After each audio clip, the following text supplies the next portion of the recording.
With multiple muscle contractions, the metabolic strategy remains the same. Recovery must follow each contraction. The problem here is providing recovery ATP so that the next contraction can be performed.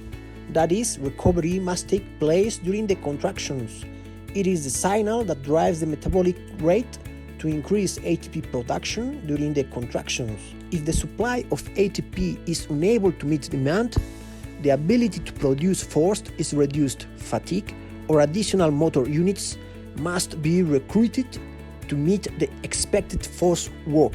The latter is of diminishing return if ATP production cannot be incremented. The typical set of weight training exercise would incorporate 2 to 12 repetitions and would be completed in less than 2 minutes. If the contractions exercise cease before full activation of oxidative metabolism, then VO2 will rise during the post-exercise period. On cessation of the single set, VO2 continues to rise to levels that are 4 to 5 times rest values after the completion of a brief isometric contraction or an 8 repetition set of exercise. Thus, ATP production must proceed during the contractions independent of oxygen and oxidative phosphorylation. And the majority of ATP supplied during the contractions must come from CRP and glycolysis, glycogen to lactic acid.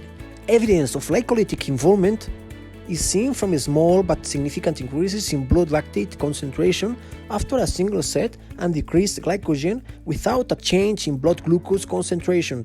The energy demand for a single set of weight training exercise is related to the load intensity, number of repetitions, and the amount of muscle mass incorporated in the exercise.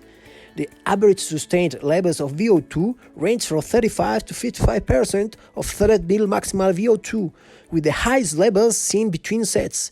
The magnitude of the VO2 response is determined by the load intensity, number of sets and reps, and the amount of rest between sets. The energy supply during each set is still provided primarily by oxygen-independent metabolism as blood lactate levels continues to rise.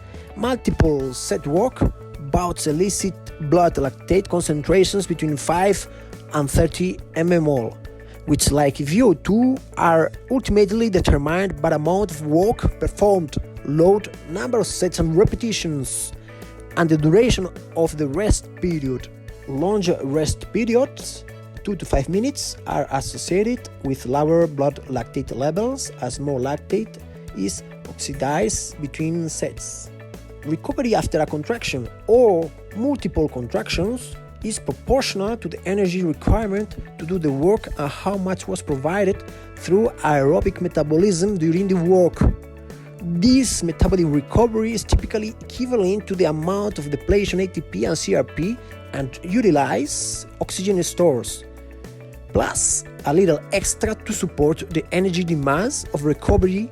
When weight training exercises ceases, there is steep decrease in energy demand. However, VO2 decreases exponentially to pre-exercise levels.